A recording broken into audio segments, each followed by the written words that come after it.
Fears for the ancient Stonehenge landscape came into sharp focus on Saturday as a massive fire raged in a field nearby. Plumes of smoke were visible at the Neolithic monument in apocalyptic scenes as crops went up in flames.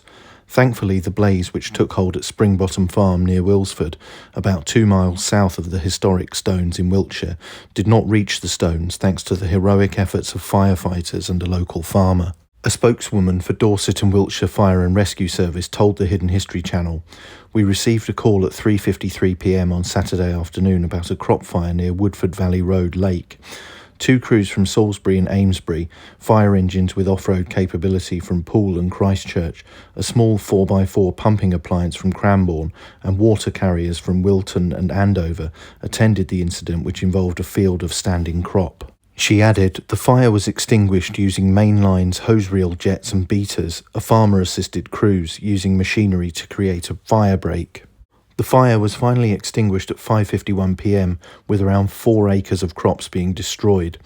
All fire appliances had left the scene by 6:30 p.m.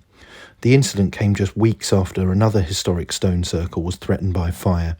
Extensive damage was caused to the area around the early Bronze Age Nine Ladies Circle after an open fire was used to cook food.